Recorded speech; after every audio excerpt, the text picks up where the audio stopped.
ito na, no? So, one of my job is for consultation.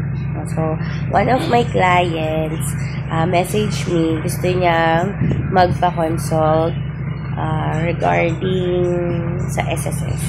So, guys, pakita ko sa inyo. Ito yung message niya. Yan. And, ito yung kanyang ipapa-consult. So, ang question, siyempre yan, kung as a financial advisor, ang daw boy ma-advise ko, kung itutuloy niya pa rin ba ang pagbabayad ng SSS or mag-add na lang siya ng isa pang policy, ng VUL policy. Insured siya, at the same time may investment. No, nakita niya guys kung gaano kaganda si VUL, kaya naisip niya, mag-add na lang kaya ako instead na magbayad ng additional. Or nagbabayad ako monthly, pero at the end, alam ko mababa yung makukuha. Diba ganun sa SSS, no? So guys, this is my answer or naging advice ko sa kanya, sa aking client. Alam niyo ba guys, the SSS is still a SSS pension. So, talaga namang nagbibigay din sila ng pension sa pagtanda natin. So, ito ay ating for retirement. So, it will vary sa'yo. Kung kaya ng budget mo, stay mo sa SSS. Kasi, kapag nag-edad ka na ng retirement age mo, so, meron talagang makukuha. So, meron akong mga nakausap na mga natatanggap ng parents nila.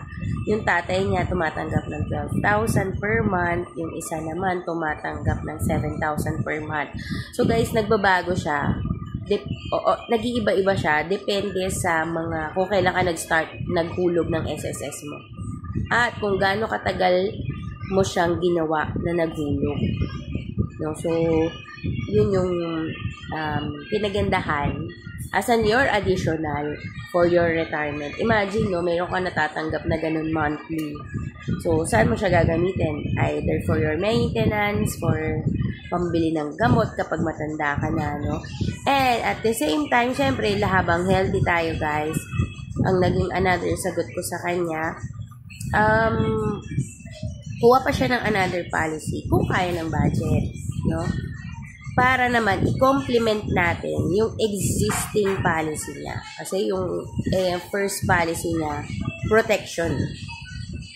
Nung time na kumuha siya, ilang taon na yun, no? Maybe that time single pa siya. Lumipas na ang ilang taon, 5 years, no? May asawa na. So, syempre, iba na din yung lifestyle mo. So, dapat yung coverage mo, tumataas na din.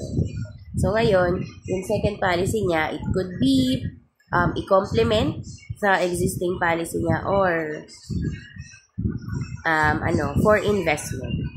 So, meron ito for investment, mas maganda rin siya for your pension, yung namin, traditional plan with payout. Imagine, pili ka lang, 5 years or 10 years na magbabayad, no, yung terms. On a 6th year, meron ka na matatanggap na payout hanggang lifetime mo. So, yun na yung pwede mong maging additional retirement fund. Diba? Imagine, no? Para ka lang din nagbayad ng SSS. Pero ito is additional. Diba?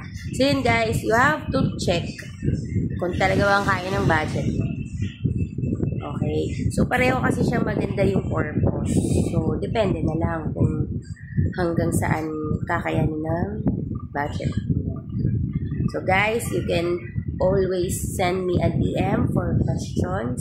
No, I will try my best para sagutin yan. So, I am your financial advisor, Joanna. Bye-bye!